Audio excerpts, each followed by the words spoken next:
لله نحمده ونستعينه ونستغفره ونؤمن به ونتوكل عليه ونعوذ بالله من شرور أنفسنا ومن سيئات أعمالنا من يهده الله فلا مضل له ومن يضلل فلا هادي له ونشهد أن لا إله إلا الله وحده لا شريك له ونشهد أن سيدنا وسندنا وحبيبنا محمدا المصطفى صلى الله تبارك وتعالى عليه وسلم قال الله تعالى في القرآن الكريم والفرقان الحميد أعوذ بالله من الشيطان الرجيم بسم الله الرحمن الرحيم إنا نحن نزلنا عليك الذكر وإنا له لحافظون صدق الله مولانا العظيم وصدق رسوله النبي الكريم ونحن على ذلك لمن الشاهدين والشاكرين والحمد لله رب العالمين.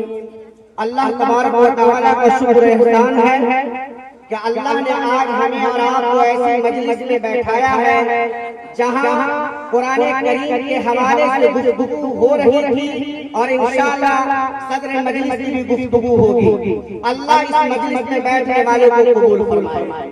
میرے بھائیوں، ابھی آپ کے سامنے یہ چند چھوٹے چھوٹے بچے جو قرآن کریم کو اپنے سینے میں محفوظ کیا ہے، یہ وہ قرآن کریم ہے جو احکم الحاکمین کا فرمان ہے. اللہ رب العزت نے اس دنیا کے اندر سب سے بہترین کتاب اگر نازل کی ہے وہ قرآن کریم ہے. اللہ رب العزت نے اس قرآن کریم کو سب سے بہترین فرشتے اور اللہ کے مقرب فرشتے حضرت جبرائیل کے ذریعے سے اللہ نے قرآن اس دنیا میں نازل فرمایا ہے. یہ قرآن کریم ایسے مہینے میں نازل ہوا ہے جو تمام مہینوں میں سب سے بہترین مہینہ ہے. یہ قرآن کریم ایسے شہر میں نازل ہوا ہے جو ساری دنیا سے سب سے بہترین شہر ہے جسے ہم مکہ اور مدینہ کہتے ہیں. میرے بھائیوں، اللہ نے قرآن کریم کی جو عظمت بنائی ہے، اللہ نے قرآن کریم کی جو حقیقت ہمارے سامنے پیش فرمائی ہے، امت کو اس بات کی ضرورت ہے جس قرآن کریم کو اپنے سینے سے لگائے اور اس قرآن کریم کے حوالے سے اپنی زندگی کو نافذ کرنے کی فکر کرے. دنیا اسی وقت کامیاب ہو سکتی ہے، دنیا کے لوگ اسی وقت کامیاب ہو سکتے ہیں جب اس کی زندگی کا نصب العین قرآن کریم کے مطابق. اگر قرآن کریم کے حوالے اس کی زندگی نہیں ہے، اگر وہ قرآن کے پڑھنے والے ہیں اور قرآن کے ماننے والے ہیں، نبی پر ایمان رکھنے والے ہیں اور اس کی زندگی قرآن کے مطابق نہیں ہے، یاد رکھیں مسلمانوں، کہیں آپ کے حوالے سے ہمارے اور آپ کے آقا کل حشر کے میدان میں یہ نہ کہہ دے وقال الرسول یا رب ان قوم اتخذوا هذا القرآن مهجورا. کیا یہی وہ لوگ ہیں جسے ہم نے قرآن حوالے کر کے آئے تھے، لیکن اس نے قرآن کو پکڑا نہیں، قرآن کو پڑھا نہیں، قرآن کو اپنی زندگی میں نافذ نہیں کیا، اور یہی لوگ قرآن کو چھوڑنے والے. اللہ تبارک و تعالی اسے معاف کرے. میرے بھائیوں، اتنا آسان نہیں. آپ کو سادہ آپ کا وقت نہیں لے سکتا چونکہ بہت مختصر وقت دیا گیا ہے. میں چند بات آپ کے سامنے عرض کر دوں. یہ چھوٹے بچے جس کے سینے میں اللہ نے قرآن کو محفوظ کیا ہے، اس قرآن کریم کی عظمت کو سمجھیے. ابھی حبیب ثناء اللہ صاحب ہم سے بتا رہے تھے کہ ان کی بچی 6 مہینہ 13 دن میں قرآن کو حفظ کیا. اللہ اکبر.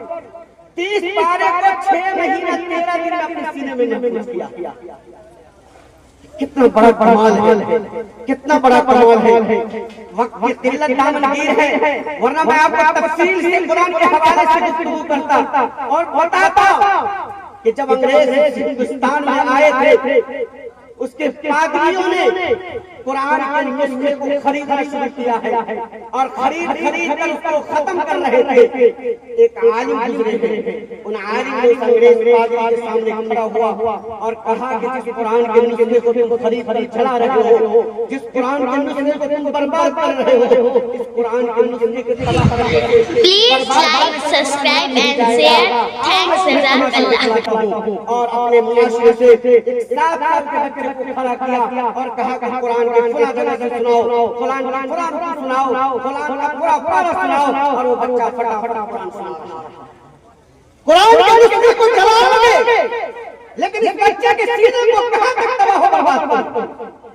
اس لیے ضرورت اس بات کی ہے امت کو چاہیے کہ اپنے بچے کو حافظ قرآن بنائے. میں آپ کے سامنے ایک مختصر سا واقعہ پیش کر دے رہا ہوں اور اپنی بات کو تمام کرتا ہوں. آپ نے دارالعلوم دیوبند کا نام سنا ہے. ہندوستان کا کوئی ایسا خطہ نہیں ہے جہاں دارالعلوم کا نام نہ سنا گیا. اس کے بانی حضرت مولانا قاسم صاحب نانوتوی رحمۃ اللہ علیہ کہ صاحبزادے حافظ احمد صاحب رحمۃ اللہ علیہ. قاری طیب صاحب محتمم دارالعلوم دیوبند فرماتے ہیں کہ ایک دن اچانک والد محترم اپنی وفات سے 15 سے 20 دن قبل دارالمشورہ دیوبند کے اندر ہمیں طلب فرمایا اور ہم جب تشریف لے گئے. جب کمرے کے اندر داخل ہوئے تو والد محترم جیسے ہی میرے چہرے پر نگاہ ڈالی عقیدہ ہو گئے رونے لگے. والد محترم کو روتا دیکھ کر میں گھبرا گیا کہ کون سی ہم سے غلطی سرزد ہو گئی جس کی بنیاد پر والد محترم رو رہے ہیں. چند ساعت خاموشی کے بعد آپ نے جب یہ عرض کیا کہ کون سی غلطی ہوئی جس کی بنیاد پر آپ رو رہے ہیں تو والد محترم نے فرمایا کہ بیٹا میں آج رو رہا ہوں اس بات پر نہیں کہ آپ سے کوئی تکلیف سرزد ہوئی ہے, صرف اس بات پر رو رہا ہوں اور آپ کو یہ وصیت کرتا ہوں اور آپ کو یہ نصیحت کرتا ہوں کہ اللہ آپ کو عالم بھی بنائے گا, اللہ آپ کو دولت بھی دے گا, اللہ آپ کو شہرت بھی دے گا, دنیا آپ کے قدموں میں آئے گی. لیکن یاد رکھو یہ دولت تمہارے کام کی ہے, یہ شہرت تمہارے کام کی ہے, یہ علم تمہارے کام کے لیے ہے, لیکن میں نے جو تمہیں حافظ بنایا ہے وہ صرف اپنے لیے وہ صرف اپنے لیے بنایا ہے. اور یاد رکھو کہ میرے والد محترم نے مجھے وصیت کی تھی, جب سے انہوں نے وصیت کی ہے اس دن ہے اور آج کا دن ہے کہ میں روزانہ 2 پارہ قرآن کریم کی تلاوت کرتا ہوں اور والد محترم کے نام مثال کرتا ہوں. چنانچہ قاری طیب صاحب رحمۃ اللہ علیہ فرماتے ہیں کہ وہ اس دن کی تاریخ ہے اور آج کی تاریخ ہے کہ سردی کا موسم ہو یا گرمی کا موسم ہو, ٹھنڈ پڑے یا گرمی پڑے, دھوپ آئے یا سایہ آئے, میرے محترم کسی دن بھی میں نے قرآن کریم کی تلاوت کو اوابین میں پڑھنے سے روکا ہوں اور ہر قرآن کریم کی آیت پارہ پڑھ کر اپنے والد محترم کے نام مثال کرتا ہوں.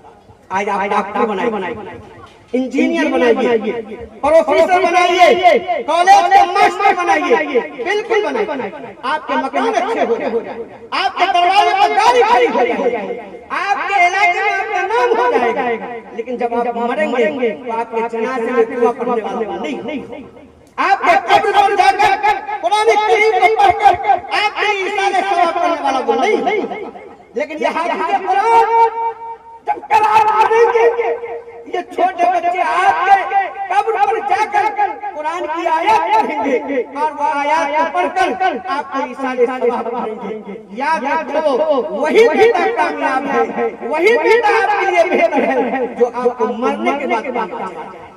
زندگی میں آپ کی زندگی کام آئے لیکن مرنے کے بعد جو کام آ جائے اس سے بہتر اولاد کون ہو سکتی ہے. اس لیے ضرورت اس بات کی ہے کہ ہر والدین کو چاہیے, ہر خاندان کے لوگوں کو چاہیے کہ اپنے بچے کو ضرور حافظ قرآن بنائیں اور مدرسہ تعلیم قرآن دنیا ہی کے اندر اپنے بچوں کو بھیجیے اور ان کو حافظ قرآن بنانے کا اس مجلس سے عزم اور ارادہ کر کے نکلیے. انشاءاللہ کل سے حافظ ثناء اللہ کے حوالے مدرسہ تعلیم قرآن میں اپنے بچوں کو کریں گے اور جب تک میری زندگی رہے گی ہم اسے حافظ قرآن بنانے کی فکر کریں گے. اللہ تبارک و تعالی ہم مسلمانوں کو کہنے سننے سے زیادہ عمل کی توفیق نصیب فرمائے. آمین. وآخر دعوانا ان الحمدللہ رب العالمین. ماشاءاللہ یہ سچ ہے دو جہاں کے راز ہے قرآن کے اندر, یہ سچ ہے دو جہاں کے راز ہے قرآن کے اندر, مگر افسوس کہ وہ بند ہے جزدان کے اندر. نہ جانے کیوں ابھی حالات کے تیور نہیں بدلے, شاید ابھی کچھ کمی ہے میرے ایمان کے اندر. بہت خوبصورت سے بیان دے رہے ہیں. Please like, subscribe and share. Thanks, Jazakallah.